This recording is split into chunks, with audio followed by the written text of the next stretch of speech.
bawat isang anak mo. Sa bawat isa, challenging us to make a decision. Will you still and will you keep on following yung way ng ating Panginoong Jesus? If you have your Bibles with you, please open it with me in Matthew chapter 7, verse 13 to 14. Ito pong nakapost sa ating harapan ay nasa New King James Version. At ang sabi po dito, sabay-sabay po natin basahin. Enter by the narrow gate, for wide is the gate, and broad is the way that leads to destruction. And there are many who go in by it, because narrow is the gate, and difficult is the way which leads to life. And there are few who find it. Sa Tagalog, pumasok kayo sa mahipot na pintuan, dahil maluwang ang pintuan at malapad ang daan patungo sa kapahamakan. At marami ang pumapasok doon. Ngunit makipot ang pintuan at mahirap ang daan patungo sa buhay na walang hanggan, at kakaunti lamang ang dumadaan dito. Pagpalain ng Diyos ang kanyang mga salita. Panginoon, alam ko, ikaw ang nangungusap. Ikaw ang nagbigay ng sermon na ito. Ako ay mensahero lamang. Gaano man kasakit, kabigat ang iyong mga salita, we believe it leads to life and life eternal. And I pray for these people that they will not only be hearers of your word, but they will choose to follow the way that leads to life. Speak to them. Have your way. It's all about you, Jesus. In the mighty name of Jesus Christ, I pray. Amen. Alam ko po, ang umagang ito ay the Word of God is so powerful. Sino po sa inyo yung mahilig kumain ng karne? Steak, samgyeopsal. Hindi po tayo bibigyan ng Lord ngayong umaga nito ng sermon na gusto natin marinig. Hindi tayo ipapamper ng Lord ngayong umaga nito. So I request all the intercessors or prayer warriors to please intercede. Handa na po ba kayo kumain ng steak? Siguraduhin yung hindi po kayo mabubulunan. Amen? Everything that will come out from my mouth, it is by the power of the Spirit. And I believe sometimes it might be painful, but the Lord loves you. There are only two ways we can choose to go. Ito po yung message natin ngayon. Only two ways. No? Which way you will choose? Yung easy way that leads to destruction, yung tinatawag po na narrow and difficult way that leads to life, or yung isang way na madali, pero it leads to destruction.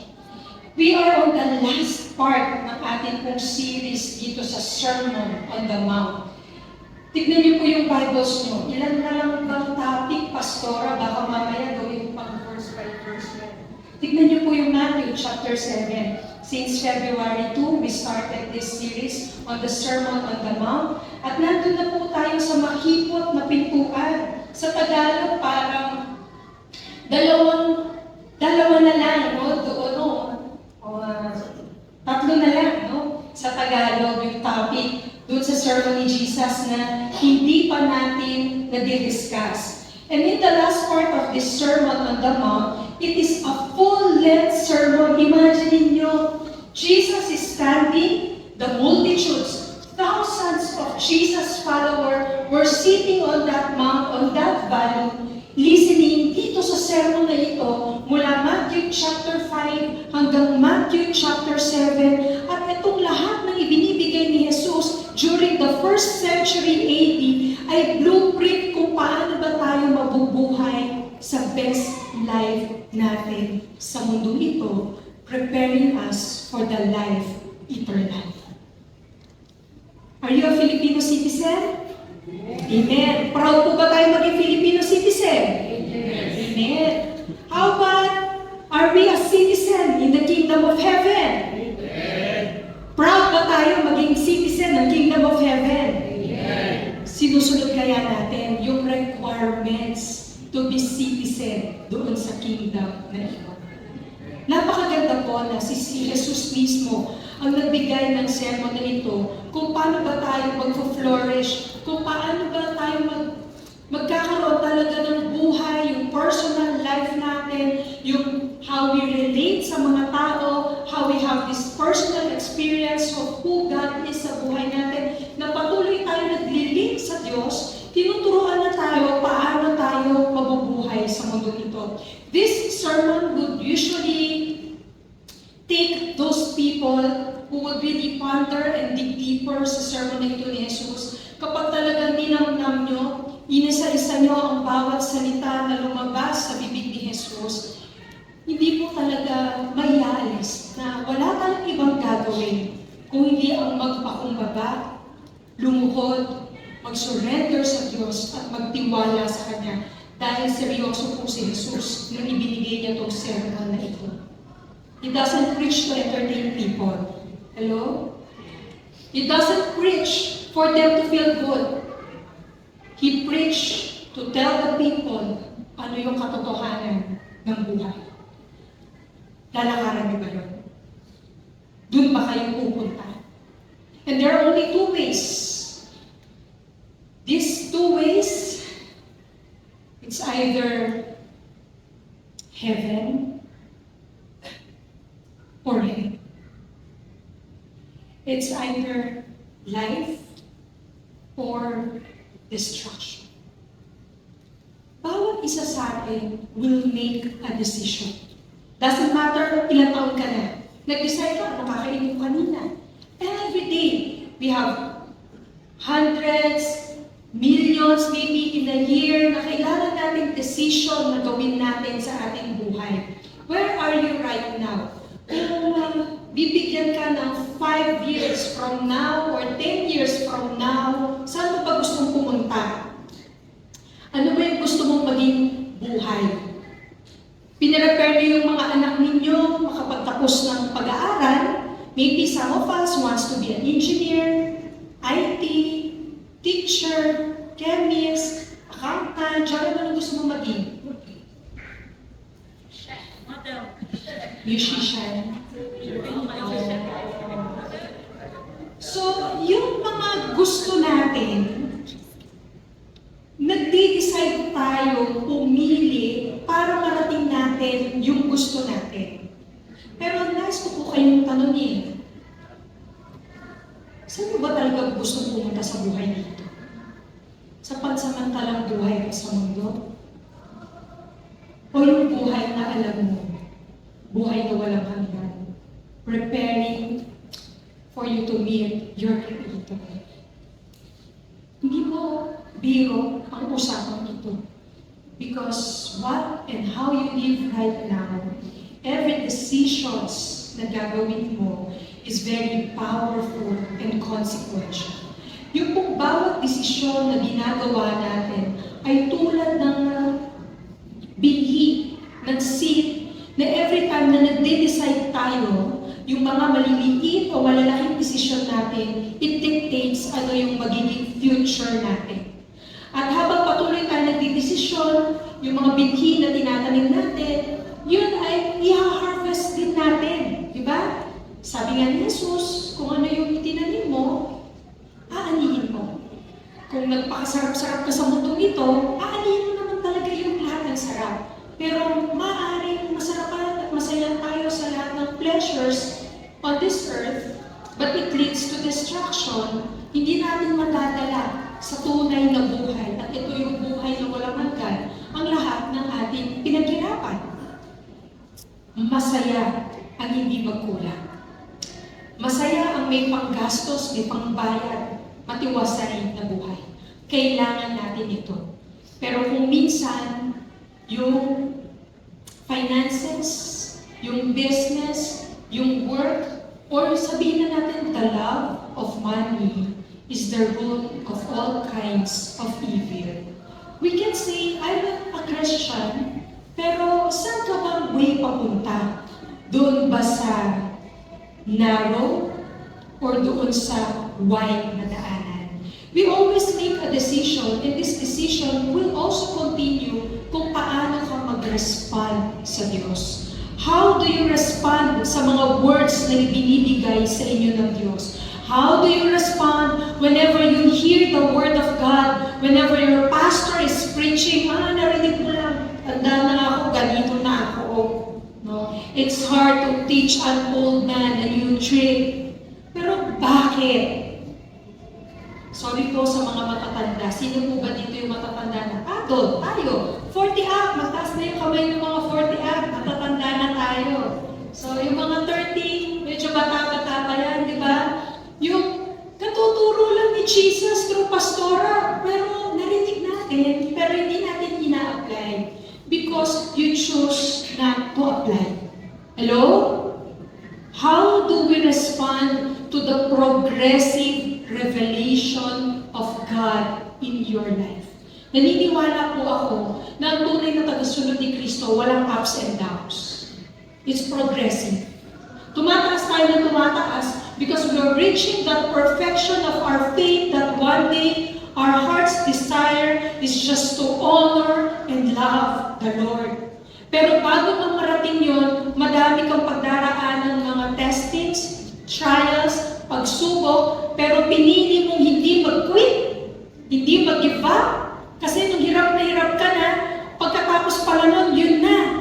Andun na nakalaan yung talagang plano ng Diyos sa'yo, yung promise ng Lord sa'yo, a land flowing with milk and honey, a life that is really blessed. Pero nung nandun ka na may another challenge, and you need to reach that goal, wherein that goal is to finish the race and see your Creator. Well done, my good and faithful servant. We always and we will always make important decision in this life. At tandaan po natin, the most important decision na gagawin natin sa ating mga buhay is how you respond sa word ng Panginoong Jesus. Whether you will listen or reject Him. Whether you will make a decision na magpatuloy, na magtiwala at magpasakop, sumunod sa Diyos, kung ano man yung nire-reveal at pinakikita niya sa'yo, or narinig mo lang. Hello? If you hear it and you don't obey, this is foolishness. If you know the Word of God and you are not obeying it, where you are entering doon sa madaling daan, there will be consequences. Decisions are very powerful. In this case, imagine niyo napakarami pong mga tao ang nakaupo, nakikinig kay Jesus. Pero alam ni Jesus, sa libo-libong tao na nakikinig sa Kanya, hindi lahat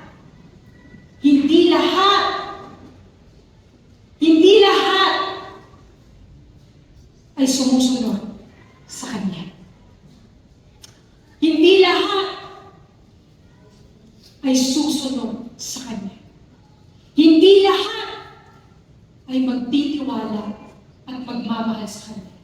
Because they choose not to trust and obey God. And He was setting these people free. Imagine niyo, sino po ba yung greatest preacher ngayon sa Philippines? Siyempre, yung mga mega churches, no? Sina? Ay. Basta ba yun? Sino ba yung mga masabi natin celebrity pastor? Meron po ngayon mga tinatawag na celebrity pastor na pag tumayo sila, talaga they attract crowd kasi magaling silang magsalita, malaki yung churches nila, or pwedeng iba sila, di ba? But that time, the celebrity preacher is Jesus. Why? Because people can see the supernatural power of Jesus. Or when He prayed, people get healed. Yung mga naalihan ng masamang spiritu, nakakaroon ng kalayaan. And so when Jesus was preaching this sermon, everybody is listening, but the end part of His sermon on the mount, you need to make a decision. Saan kayo papasok? Sa mahipot na gate o sa malawak na gate? Ang hirap pumasok sa mahipot na gate, di ba?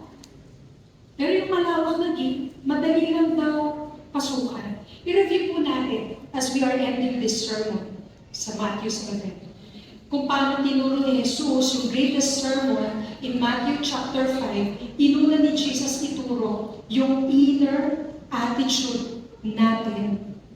Dapat totally dependent tayo sa Lord. We always think we have nothing and all we need is Jesus. Sa Matthew chapter 5. Kaya sabi ni Jesus, we should be the light and salt of the world. Hallelujah. Amen?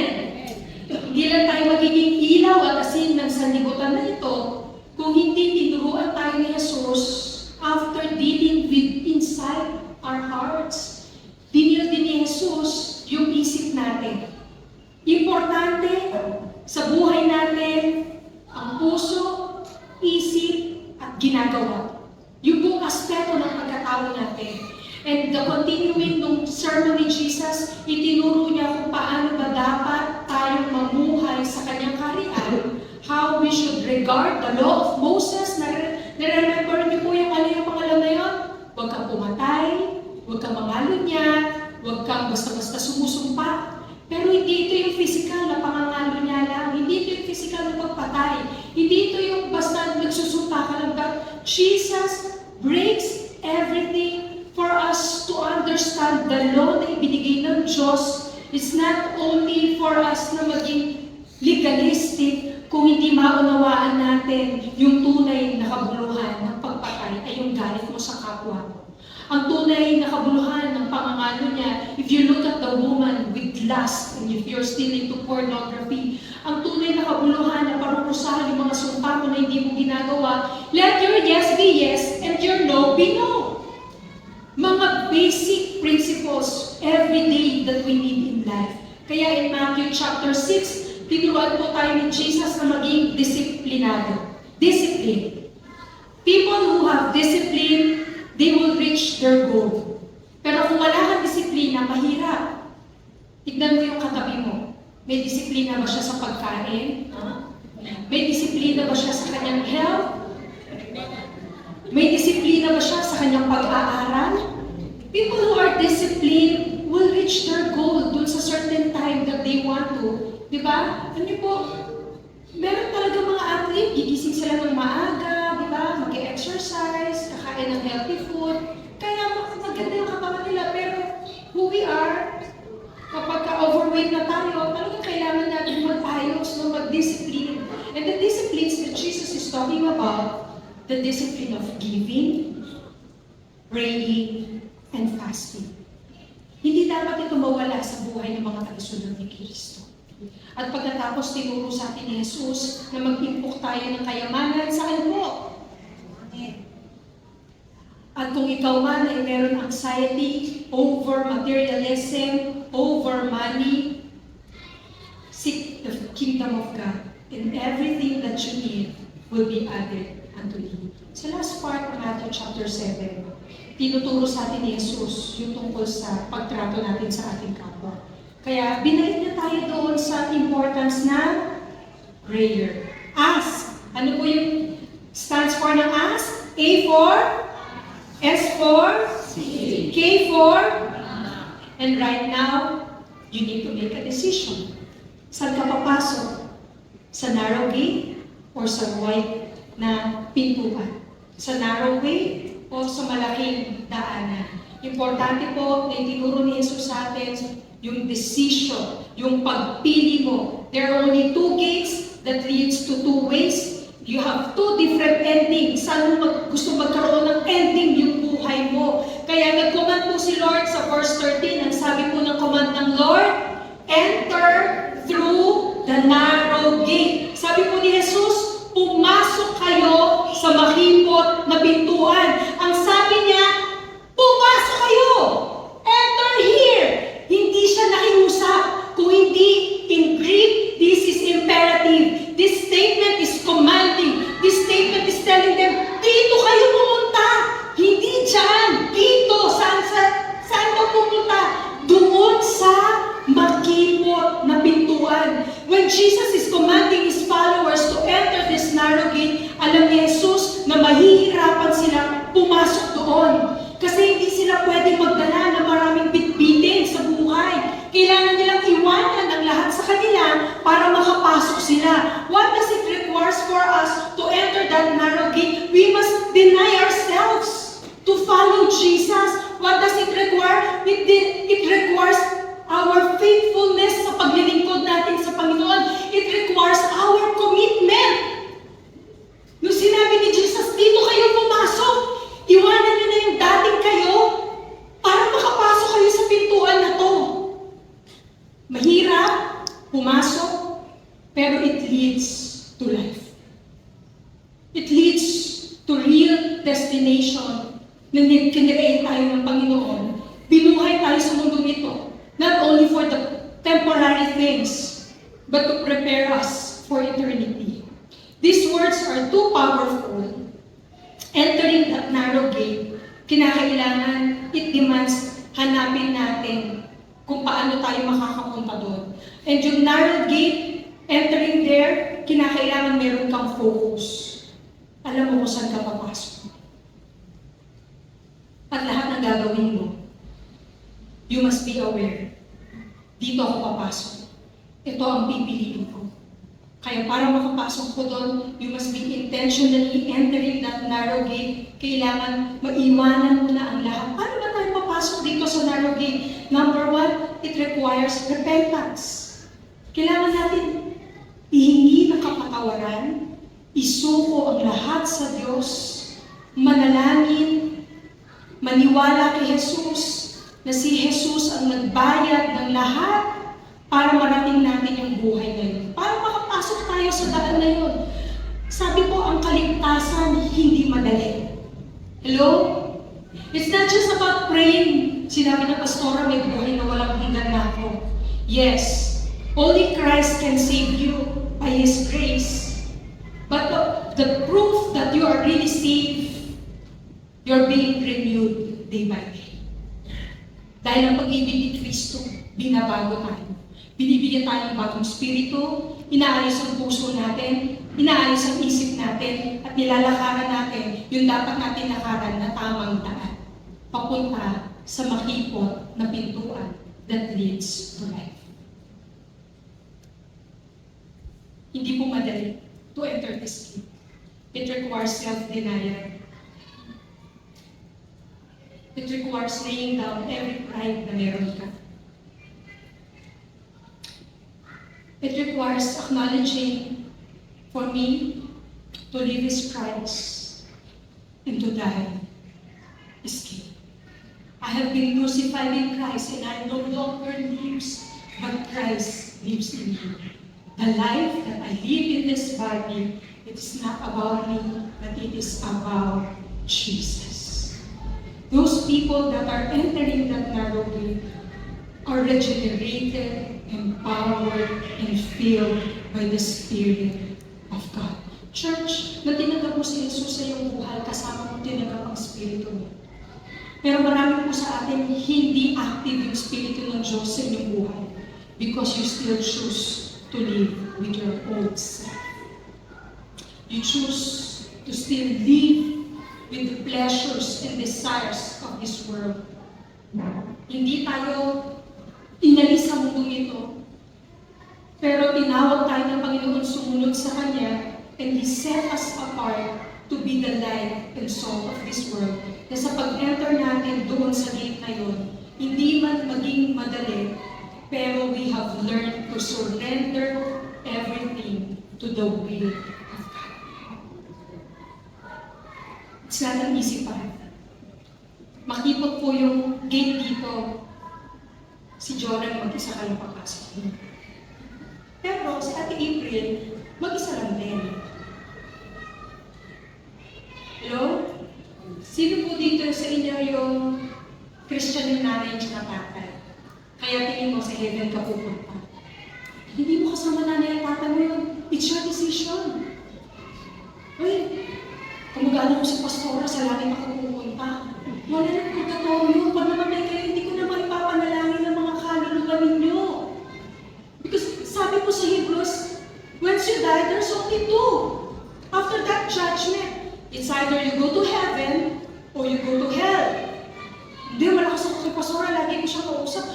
Tita ko siya lola ko si Ate Glenda, pupunta ako sa langit, mapanalangin yun. No!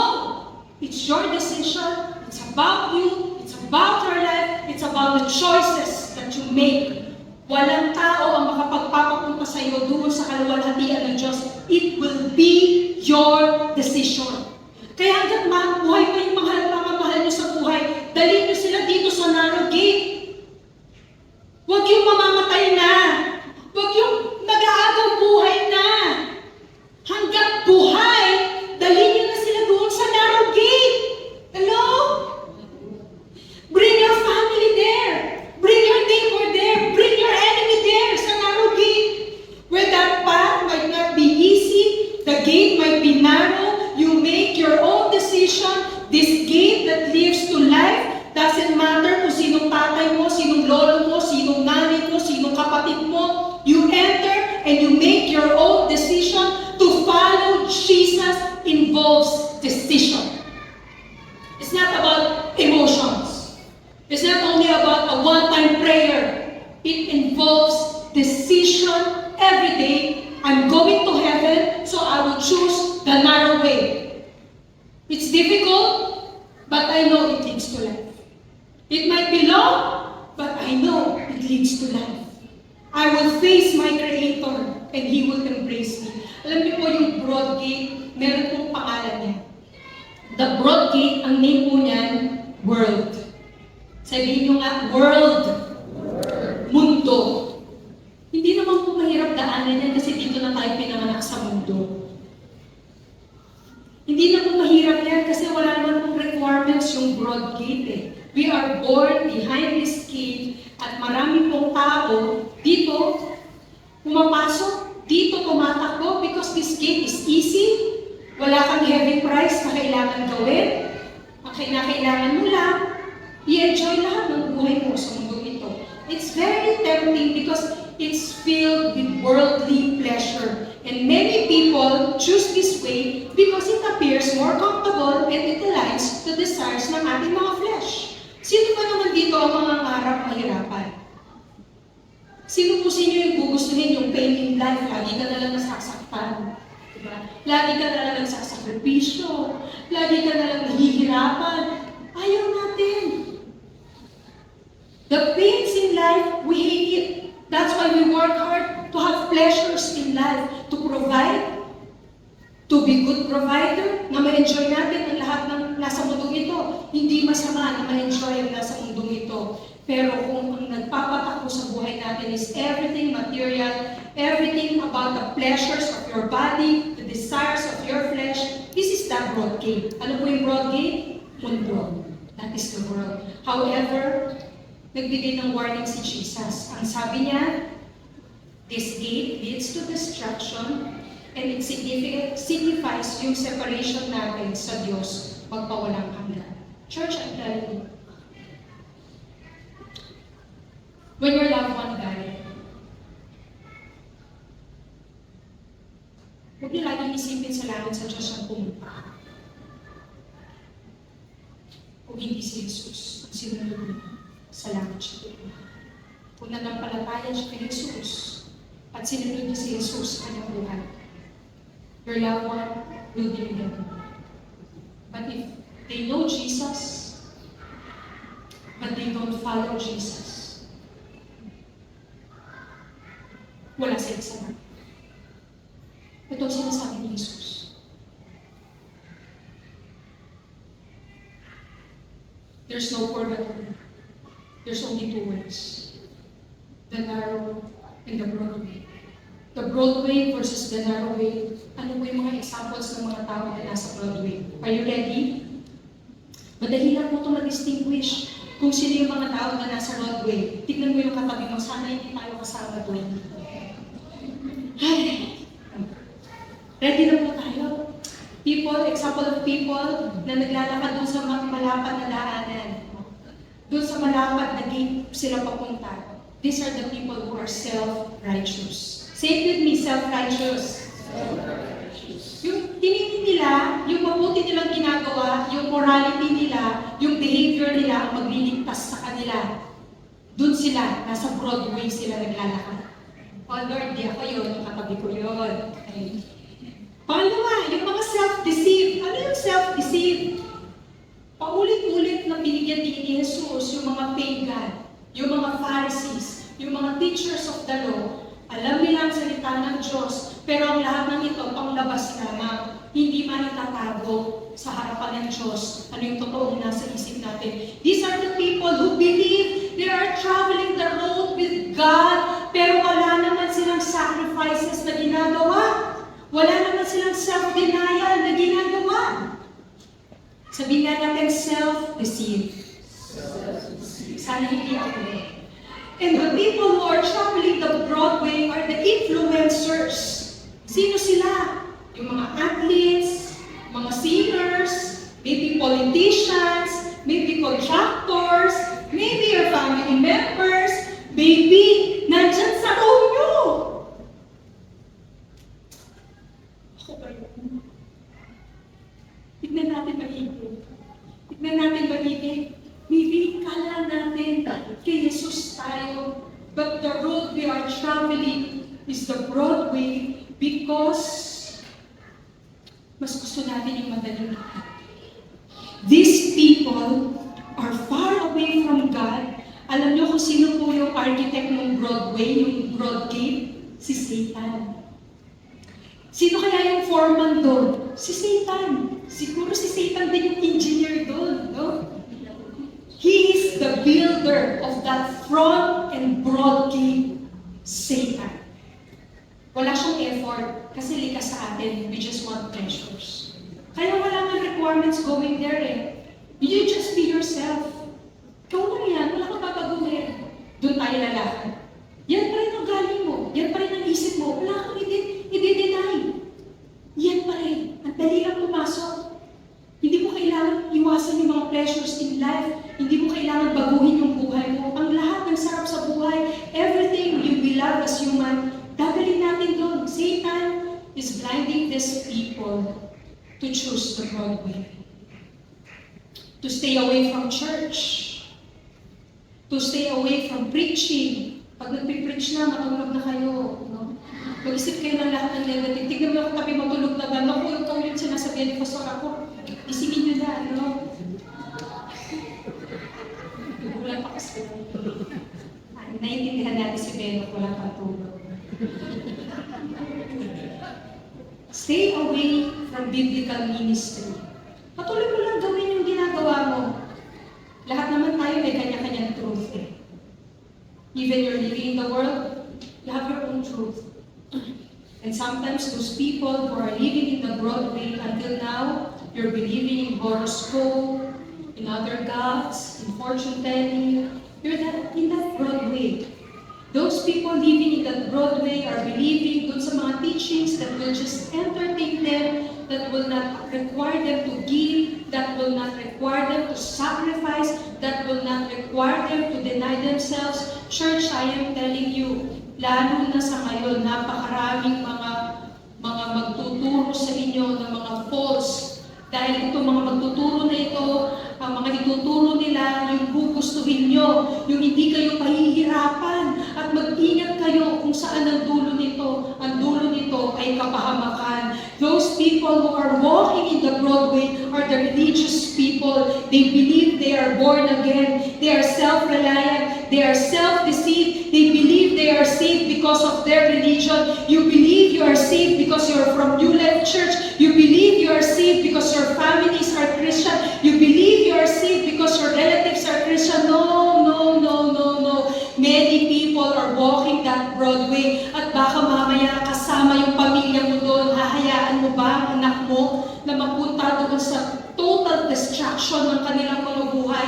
People in the church might be in that Broadway because you are coming to church but you are not confessing. You are coming to church but you don't really surrender everything to God. You are coming to church but you are not sacrificing. You're coming to church but there is no life and there is no new life in Christ. Marami rin pong Kristiyano ang nabubuhay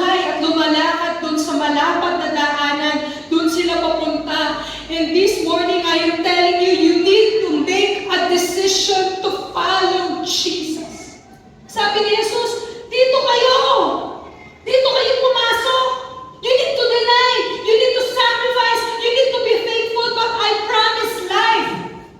Sabi ni Jesus, I am the way, the truth, and the life. Si Jesus ang daan. At ang sabi ni Jesus, yung gate, sabi mo sa John, that gate, kapag daw ang mga tupa, ay hindi dumadaan sa yung mga tao, hindi dumadaan sa gate. Ano po sila? Pag nag-over the gate, magnanakaw. Di ba? Pero pagka sa gate ka dumaan at binuksan ng gate, taga doon ka. Pero ang sabi ni Jesus, siya daw ang gate, ang daan sa buhay. At kilala niya lahat ng anak niya. Kapag kayo nagre-rebelde, babalikin kayo ng Diyos. Dahil ayoko kayong mapahamak. Kapag kayo ay matikas ang ulo, papaluin kayo ng Diyos with His rod and with His staff. So we don't fear anything in life because we believe we are heading that narrow way. And that narrow way, sabi ko sa Colossians 3:3, for you died, your life is now hidden with Christ in God. Hindi man tayo makapasok na madali doon sa narrow way. We cannot enter that narrow way kasama yung old self natin. We cannot enter that narrow way ng mabilisan. We cannot enter that narrow way ng hindi iniiwanan yung lahat sa atin. But we don't need to feel sorry sa lahat ng mga sacrifices and faithfulness and commitment natin sa Diyos. Because we know that leads to life. Sabi mo ni Jesus sa John 10:10, I have come that they may have life and have it full. But Satan comes to steal, kill, and destroy. And that way, Satan, that broad way, you are still walking in that broad way. In this sermon ni Jesus sa Mount, I'm just reviewing everything. If your attitude is still ugly, kung hindi pa rin nagbabago yung ugali mo, tignan mo yung sarili mo. Huwag mo lang tignan yung katabi mo. Huwag mo lang tignan yung asawa mo. Tignan mo yung sarili mo. How's your attitude? Nagiging pleasing aroma na ba ito sa Panginoon? Are you walking in that broad way? Kasi ang bilis mo pa rin maghusga sa iyong mga kapwa and you're judging them wrongly because you don't love them and you hate them? Are you walking in that broad way na ang dami mong mga grudges, ang dami mong mga complaints, ang dami mong unforgiveness sa puso mo? Are you walking that broad way na ang dami mong complaints, ang dami mong nakikita ng negative? Are you still walking that broad way that it will cause you na yung mga tao na nasa paligid mo, ang tingin mo sa kanila, puro may mali, ikaw lang ang tama? Church, let us repent and confess. We all belong. And time to time, we are walking on that broad way. Jesus is serious when He delivered this sermon. 2 gates, 2 ways. If you're given 20 years to live, how would you live your life? 40 years, 60 years, how will you build your fortune? Magpapakayaman ba tayo? Magpapakasikat-sikat ba tayo? Well, in your last breath, iiwanan mo ang lahat. Jesus said, at the end of the broad way, it leads to destruction.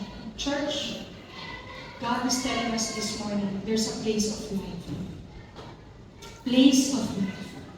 Alam niyo po yung narrow gate, the name is Jesus. Say it with me, Jesus. Jesus. Mahirap dito makarating, mahaba ang proseso, inaayos ko ugali mo, pinagagaling ang puso mo, inaayos kung paano ka mag-isip. Pero alam niyo yung narrow gate na ito, temporary din yung heaven na pupuntahan natin. Bakit? Babalik po si Jesus eh. Amen? Amen. Excited po ba kayo bumalik si Jesus? Amen. Kaya na ba ngayon?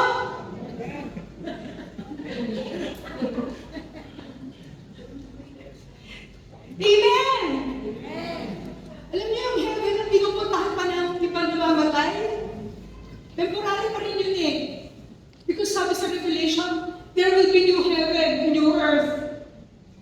New earth, new trees, new waters. In new heaven and new earth, there's no more pain. There's no more tears. There's no more doctors. There's no more hatred.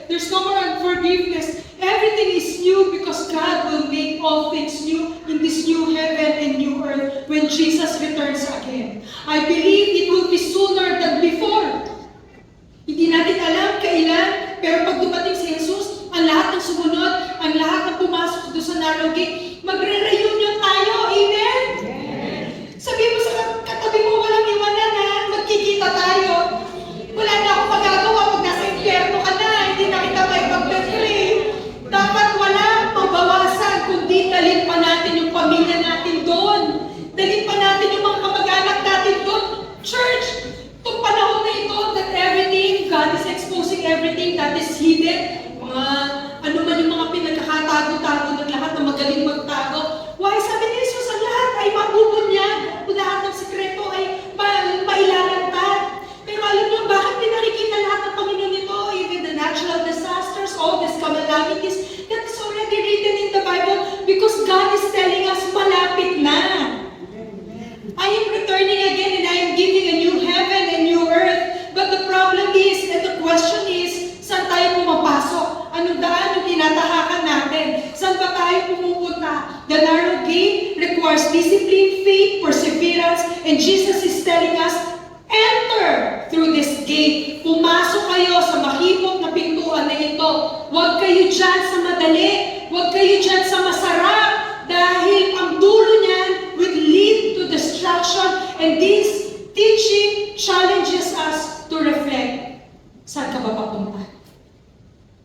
Ano ba yung ginagawa mong desisyon sa buhay mo? Huwag mong antayin, it's already too late. Pagdating ni Pastora, bago ka mamatay, napatay ka na, hindi na kita napag-pray, na traffic ako. Sounds funny, but it's real. Marami po akong cases, even in my early years of being a pastor. Nag-aaral ako sa seminary, Pastora, mamamatay na si ate, kailangan mo nang puntahan, ipag-pray. Kailangan, pagdating mo doon, hindi ko alam kung narinig pa niya yung prayer niya kasi nalabutan na siya ng hina. But when I saw Ate Glenn's mother dying, she's praising the Lord. Iba to. She's welcoming the presence of God. Iba to. Church, this sermon of Jesus is very serious. It's your choice. Will you choose the broad way or the narrow way? The narrow way. Remember, if you choose Jesus, gaano man karami ang kailangan mong iwan, i-deny, Christ will be with you. He will provide everything you will need. He will protect you on the way to that narrow gate, both now and eternally. I am the way, the truth, and the life. No one can come to the Father except through me.